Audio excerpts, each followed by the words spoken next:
Hey guys, it's Friday. It's Feedback Friday. It's Friday, Feedback Friday. It's the feedbackiest day of the week. Ha! And I do silly songs like that because people complained about the silly songs. And longtime listeners and viewers of this channel know that when someone complains about something I do that's, not harming anybody and is joyous, I do it more and more and more just to irritate them. Because I'm cool that way. And somebody also said they like the random cosplay pictures in the video on Wednesday. So here's another one: me as Ivy Valentine. But enough of me half naked. I want to talk about today. Why? Because I was accused of it after making my opinions known on the latest Tropes versus Women video. And okay, don't believe me. We have to have proof. People like proof. So we're in freaking Gamer Ghazi, okay, which I don't want to, but people want proof. This debunking the debunkment. Is debunkment even a word?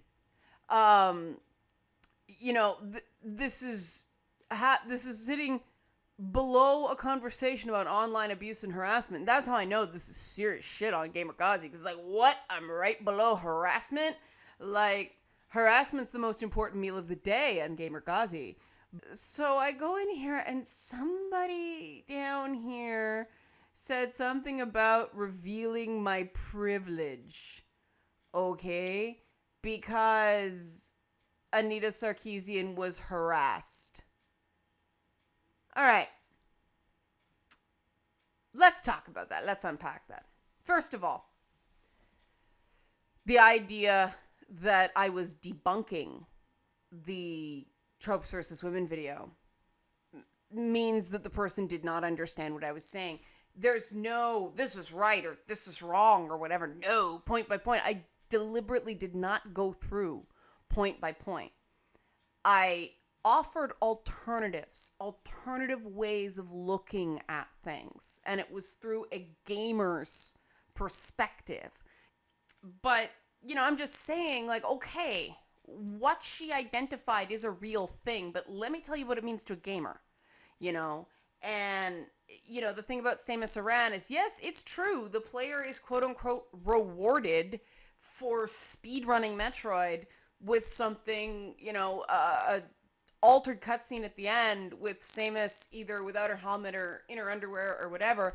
But the missing piece here from a gamer's perspective, again, put on your gamer vision. Let's not look at it like a task and reward system. Let's look at it like a relationship, just based on the sheer amount of time you have to spend getting good at that game. Because Metroid was an exceptionally hard game. I mean, okay, not Battletoads hard and not original Ninja Gaiden hard, but I was just offering an alternate perspective, and then at the end giving a little boost to the gamers like me who feel like, our opinions are not being taken as seriously because we're some sort of, as people I talk to say, some sort of shitlords. Um, we were here first, and that's the way I sort of feel when people talk about this crazy stuff. Like, where is it? Liana, like most critics of Anita, should practice what she preaches and treat the decision to view some tropes as negative as a choice rather than something worthy of hundreds of hours of criticism and shame. I did half an hour, first of all. And I don't think anybody takes issue with Anita Sarkeesian having opinions. I certainly don't.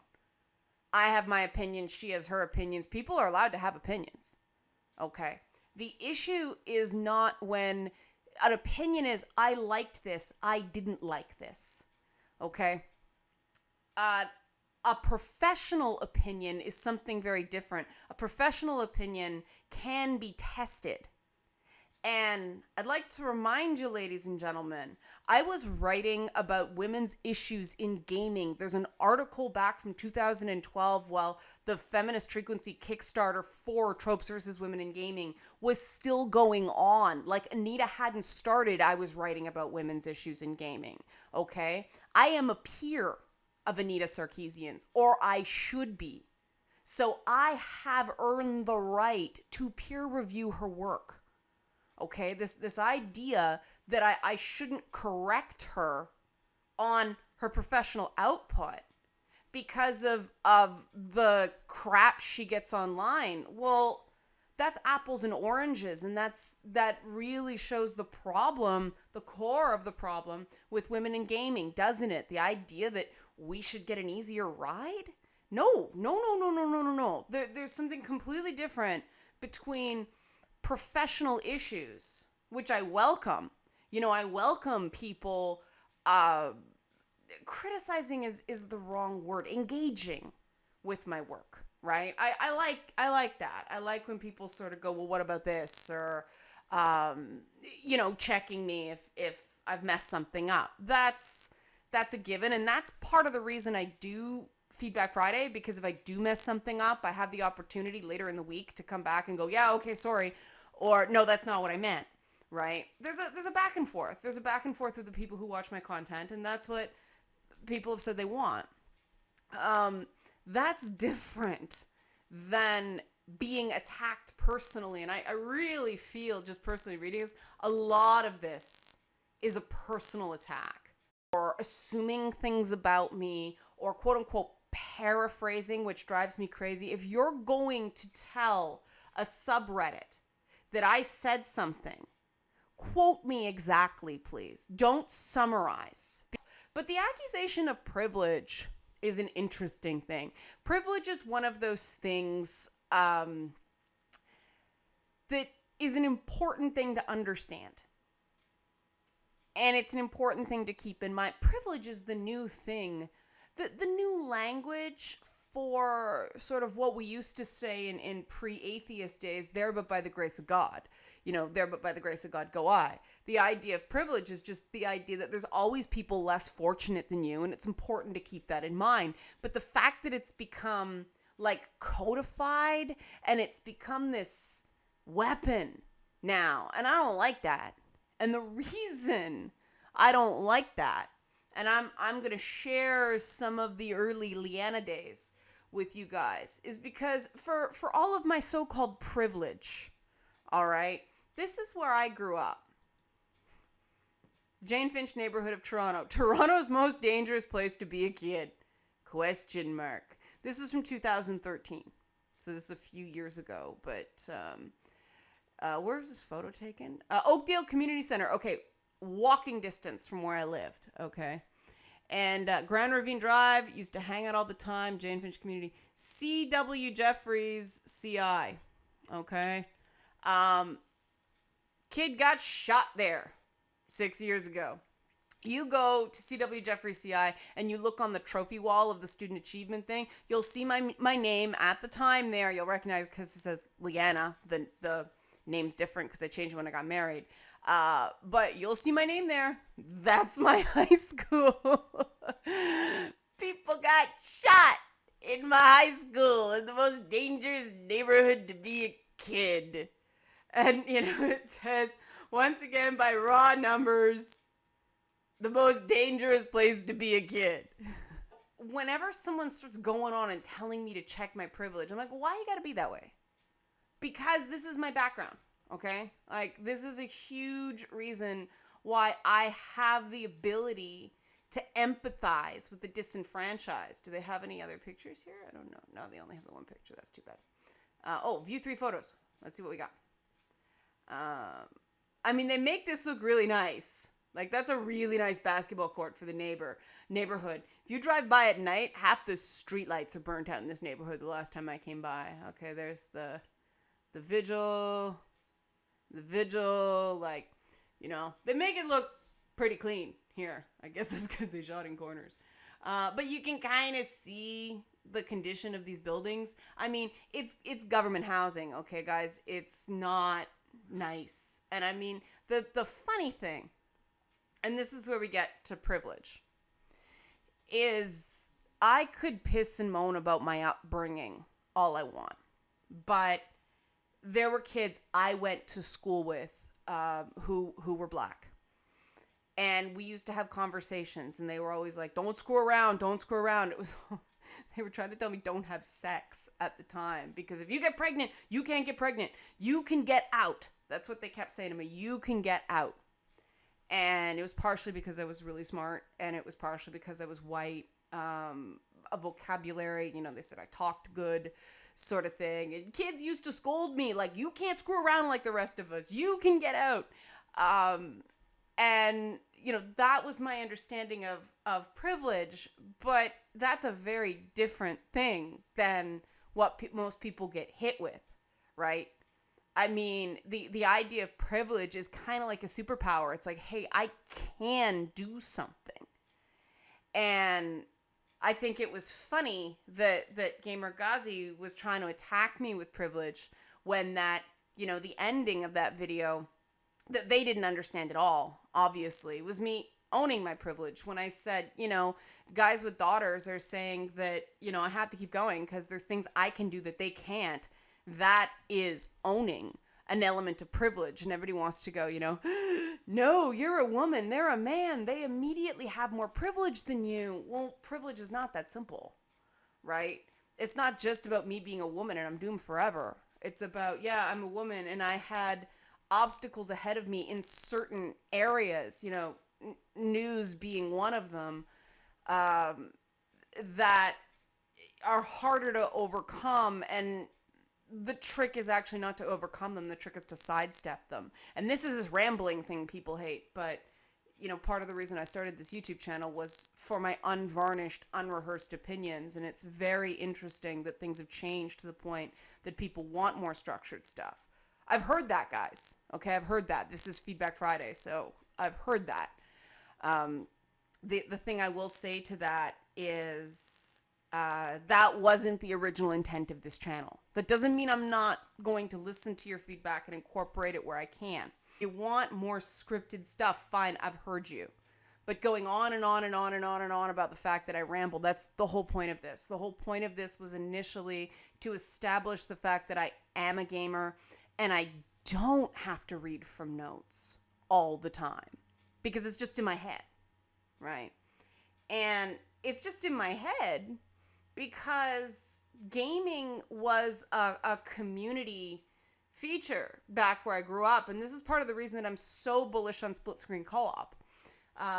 Because to me, I think of when I was a kid and my circumstances and one kid on the street had an Atari and one kid on the street had a television and one kid had a Commodore 64 and we all used to go over. I mean, the only reason I got to play Crystal Castles was because somebody else had it. And even if you had the system, you didn't have the same game. So everybody would pile over to somebody's house after school and play the game they had. And that's a beautiful thing about Skylanders or Disney Infinity or those games that are designed. Skylanders more than Disney Infinity because of the way the characters are locked to the play sets. But with Skylanders, I was thinking, okay, if I couldn't afford to buy the whole set, I could buy the figure and go to my friend's house and play that way and still be included and still have ongoing progress. Then I could take the toy home. It was still something that was mine. But the barriers to access were low. And when I see this thing about, no split screen co-op in Halo anymore, I think back to my old neighborhood and go, wow, the idea that kids can't play with their friends anymore unless everybody has their own Xbox. This is the sort of privilege in gaming we really need to be talking about, as much as perhaps skin color and gender and all that stuff. Economic, socioeconomic, class privilege. That's very important because, this is my background. This is where I came from. The most dangerous place to be a kid. And the thing is, what I've learned since come on, it's not scrolling. It's gonna go all of a sudden, watch. But the thing I learned in the stuff I've been doing for the last little week a bit is a lot of kids are, a lot of people, adults now, are still nursing the scars of their very own dangerous childhoods. And it's, gaming is critical for them. It got them through some bad times. And I mean, I can relate to that. Not so much bad times. How do I put this? I want to say I was lucky, but it was a combination of luck and some other things. But I didn't use gaming to escape so much as I used gaming to hope.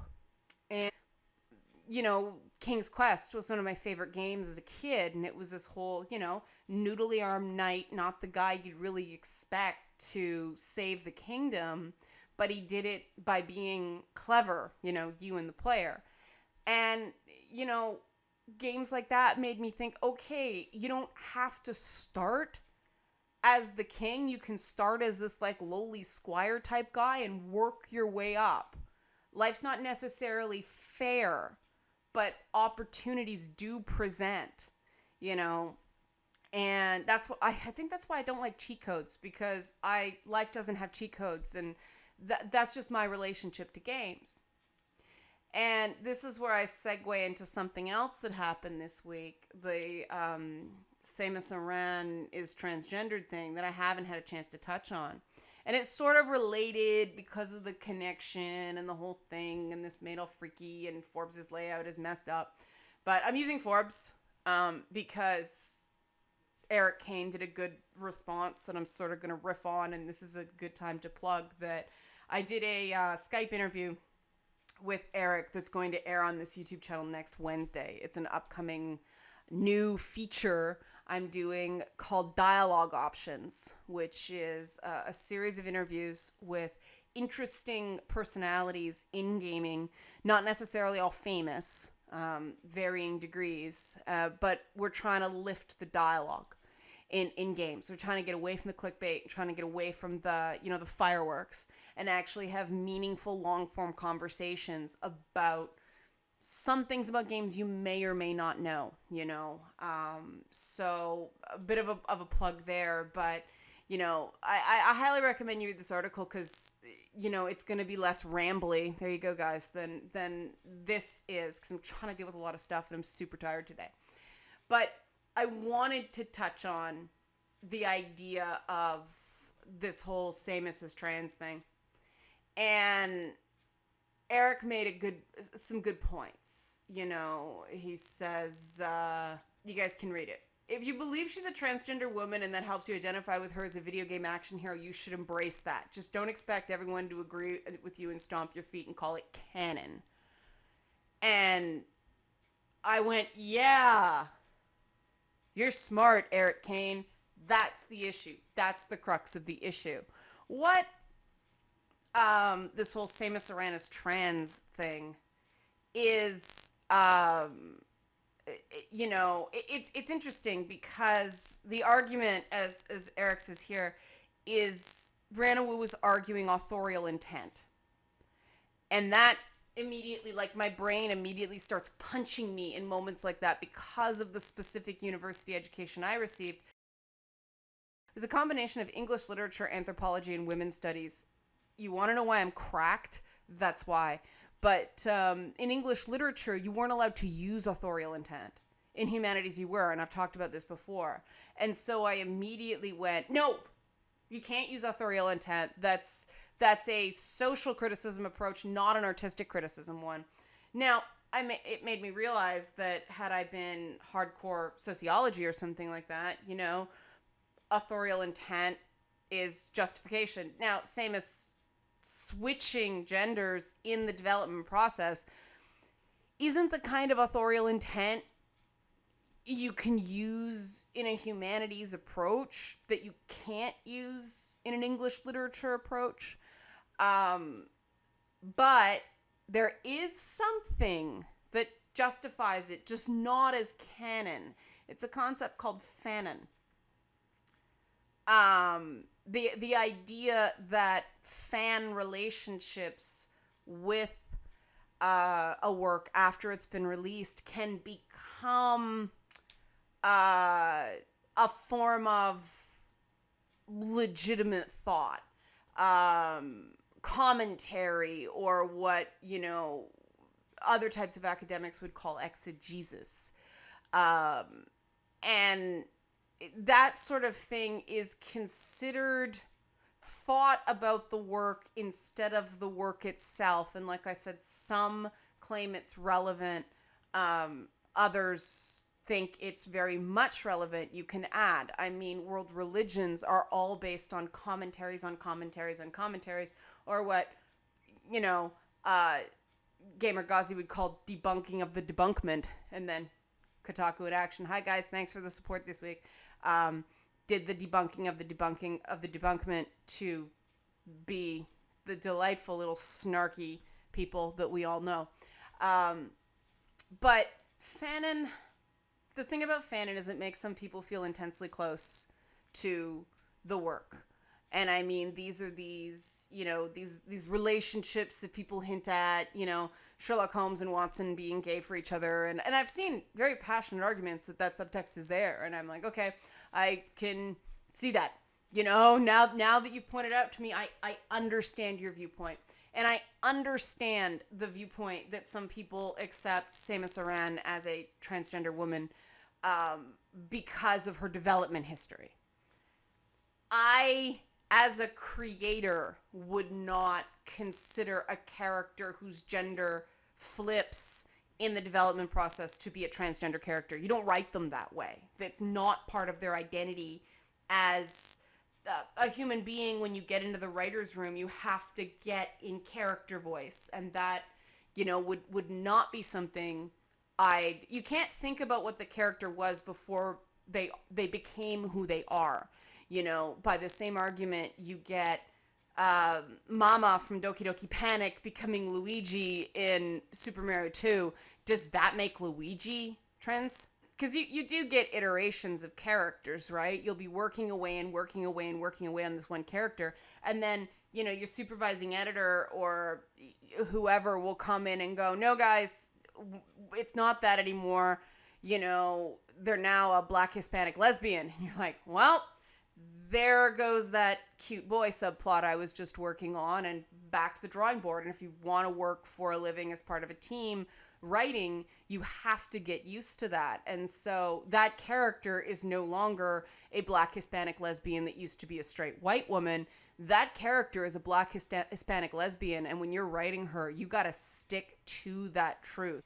And if you're constantly thinking about who that character was before who they are now, you're not going to get a cohesive character. So, I mean, again, from a sociology perspective, that's great fanon. That's, run with that if that makes you feel better. I agree with Eric there. But from an actual creative process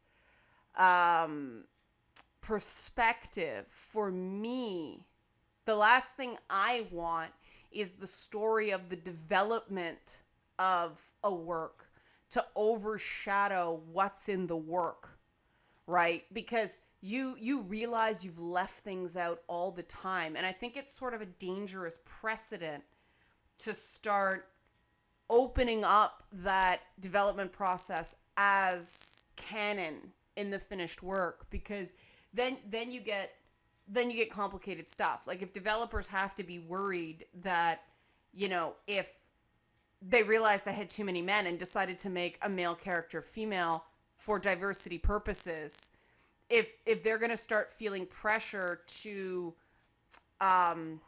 what's the word I'm looking for? Like validate the development process as part of the character's backstory, characters are going to get really, really messy. It's going to become like our political situation where no one's allowed to ever change their mind or realize they were wrong, because that's considered a flip-flop. And that's the funny thing. I mean, the dissonance between this approach, and Brianna Wu's a Gamer Ghazi person. You can see her commenting here. Space Cat Gal. That's her. Brianna Wu. The disconnect between the way this board is offended by everything and the aggression here is very striking. And it's striking in the way that means this is feedback I don't listen to. Like when somebody's ripping me apart this way, I get a cup of tea and I sit back and I have a chuckle. I'm not laughing at the person. I'm laughing at how much their emotions blinded them to an actual useful discourse. There is so much invested in this message board in ripping me apart every time they think I've done something beneficial to their enemy that they've lost it. They've lost relevance. And I think this is gonna here's my make gamers feel good moment, because you guys deserve it.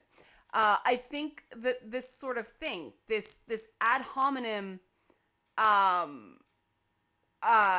approach, this deal with it, this kind of heat can only burn so long. This kind of heat burns forever. You knew I'd go back here, right? You can only stay mad at puppet enemies. You can only jump at shadows for so long before you get tired and you need to do something that fills you up instead of drains you out.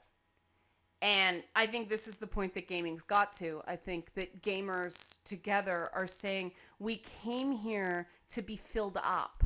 Gaming's a spiritual experience for a lot of people, not in the, I have seen the Lord, it's the, you play a game and you feel better and you feel lighter and brighter, and that little light inside you, that special thing in everyone glows a little brighter. And I know I'm being hippie, but this is the way I see the world. This is me, but that is the reason people play games. I mean, probably hope is a much more accurate paradigm than even escape. For me, it sure was. And I'm not alone, I'm sure.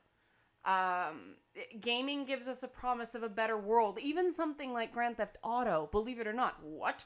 Grand Theft Auto, in some ways, gives us a promise of a better world because, you're getting into the head of these sort of bad people. And in that way, they seem less scary. Instead of it being the person that's just going to pick on you and rob your wallet and maybe stab you in a dark alley, they become relatable, right? And some people would say that's a bad thing. I think a lot of people use that stuff to be less afraid of the world. I don't relate to Grand Theft Auto at all. It's one of those games I don't play because I grew up in one of Canada's highest crime neighborhoods, okay? Grand Theft Auto is not fun for me at all. I live freaking Grand Theft Auto. I don't play Grand Theft Auto for the same reason I don't play The Sims. If I want to use the toilet and cook, I can do it myself, but that doesn't mean other people shouldn't play them. And that's the difference between me going, hey, here's this thing you may not have thought of about Grand Theft Auto, or here's this thing you may not have thought of BioWare, or can I make a request, as opposed to using terms like pernicious or deal with it, or it must change, or I will not buy this game unless things are changed. Those are very different. Those are very, very different. And why is it different? That's what I had to figure out. Why do people get so angry? Because the things that make games special to people, the things that engage that light, are tender and they're precious. And when you stomp on them, I mean, if you walked up to somebody and killed their baby right in front of them, they would go insane. And this may sound crazy, but to a lot of people, these memories, these good feelings are all they have in a life they're stomped on every time they leave their house. And so that's something important to understand about your audience, because it's always know your audience, right? And I think what the mainstream is missing here is that gamers aren't some kobold living in a cave, or a drow elf living in the Underdark, or an illithid that's going to pop up and eat your brain. If you don't know what those are, play more Dungeons and Dragons. But gamers are people who watch Jimmy Kimmel and who have other interests. And it sucks to have to go somewhere and hear these sneers about gamers, or to turn on TV at the end of the day when a comedy show is supposed to make you laugh see this dude ripping on, YouTube gaming. You feel betrayed because those systems in society that are supposed to be the everyman, before the everyman. I mean, isn't that Kimmel's whole image, right? He had Rob Ford on. Rob Ford also hung out in the neighborhoods I grew up in, by the way. You know what he was doing there now. But, I've interviewed Rob Ford twice. He's an asshole. And Jimmy Kimmel welcomed him on, and yeah, he was rough on him, but he made him into a bit of a superstar. And then he dumped on gamers.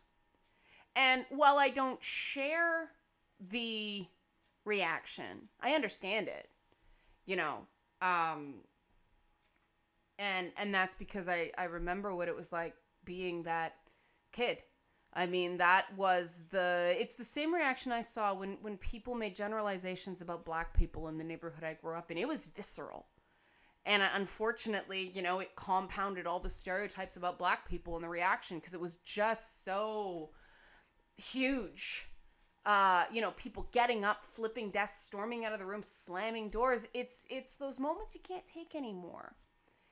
And I mean, it's not like everybody went, oh, yes, they're an underprivileged person. We have to understand that anger. No, that kid was treated like a thug, and it wasn't fair. Because, there were good teachers and bad teachers, and there were good administrators and bad administrators, and there just weren't quite enough good teachers and good administrators to save as many kids from, what shouldn't be inevitable in those neighborhoods, but very often is. And so I take that and I bring it over to gaming. I take that hip hop experience for the lack of a better term, because I don't like urban. It's the Canadian, it's the Toronto black, it's the black experience in Toronto, and I got to be, a very close participatory observer of that.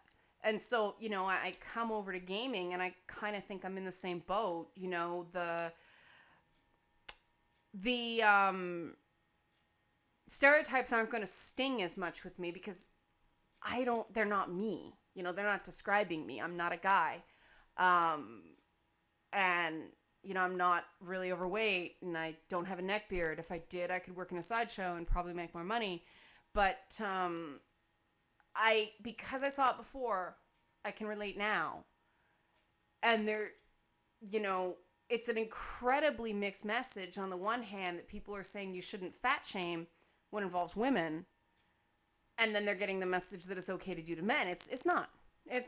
There are a lot of people who are overweight through no fault of their own, and it drives me crazy the messages that the fitness and beauty industry send that losing weight is achievable for everybody. It's a good goal, but if everybody could just, blink and be skinny, you don't think they'd do it? And that's the thing about gaming. If people could be something other than they were instantly, you don't think people would do it? Like, people don't want to be shit on. And I think that there's not enough understanding, because the people that are doing these deal with it articles are more interested in tearing me down than trying to understand what I'm saying, even though they say they think I care. The person who did this blinking gamer Ghazi thing, they said maybe Kotaku in Action focused on this because I had the best article, and I probably understand the issue better than most of the men. And, I seem to care because of the Metal Gear thing. They completely missed what I was saying there. But, they think I care. And yet, they still just try to tear it down. They're invested in tearing it down. And that's the difference between us. I don't want to tear down Anita's work. I don't. I want to let it stand. And then I want to add to it. People give her credit for starting a dialogue, and I will give her that. She does start a dialogue. The problem is it's a shouting match. It's that domestic situation where the neighbors call the cops. So, I come in as the marriage counselor and go, okay, warriors of culture, okay, gamers, I see these points, but we've got to look at this a different way. We have to listen intentionally. We have to listen with intent. And that's not happening. from what I see here. And shame on this. Shame on this. It doesn't bother me personally, but it would bother a lot of other people. And I have to be sensitive to that. I am very much a blow it out your ass when it comes to things. But I understand it does stop other people, and I don't want other people stopping. Okay, this video is going on longer than I intended it to, but it always does, right? I don't want you guys stopping. You guys that care about games, let's put up the cosplay thing again. There we go. You guys that care about games, I don't want you stopping. I don't want you to stop sharing your opinions because people are saying you're somehow evil. I want to hear from you, even if it's unpleasant sometimes. And, you know, we can collectively work on messaging and approach. But I learn from your opinions. You know, if you're not coming at me and saying, you don't know what you're talking about, if you're offering an alternative the same way I am, that is adding to the dialogue. That is an additive. You're not trying to tear chunks out of what I'm doing. You're trying to add to it. It's the metaphor. Instead of people ripping and tearing and making nothing left, which is what we think about these things, it's more, I'm coming along and I'm doing a tune, you know.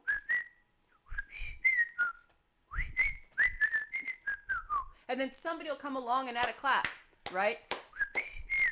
Or whatever. It's music. We're adding and adding and adding, and people will come their own instruments, and then we'll have a Coldplay video eventually. Yeah, that wasn't as cool as I thought it would seem. But that's the thing. What we have to do is stop tearing down these voices. Stop getting fixated on harassment. And should we listen to the person who's been harassed the most? No. And should we avoid engaging with them because they've been harassed? Oh God, no. I mean, I would never do that, because when I was a victim of very serious, I don't even call it harassment, I call it stalking, people avoided me. If we really are at a place where Anita Sarkeesian can't handle a respectful debate, you know, we got to change the way things are being done, and that includes on her end. And people are like, don't give her any more airtime, don't give her any more airtime. The problem is, guys, she's a symbol now. Like, we're all in this orbit. And that'll change. It won't last forever. And that's why I'm trying to just build. I'm just trying to build. I'm doing what video games taught me to do, you know? You're given a magic fiddle, a bowl that fills with stew, a bucket, and what else? An invisible ring. How am I going to slay a giant, get a chest full of gold, get a magic mirror away from a dragon, and, you know, get a magic shield with a thing of stew, a magic fiddle, and an invisible ring? Well, we're gamers. We know how to do this. Adventure games are all about lateral thinking. And, you know, they're wonderful, rambling stories, and you either get them or you don't. I love them. My life is now an adventure game, because gaming gave me these little bits of magic to put into a very gray real world. And that's going to be something I talk about more after September 8th, when a particular game comes off of embargo, because it's amazing and I'm loving it, but I can't talk about it yet. But I'll wrap there for now. So keep talking, keep hoping, and keep gaming, guys. And new stuff coming next week. New segment. Yay! Interview with Eric Kane Wednesday.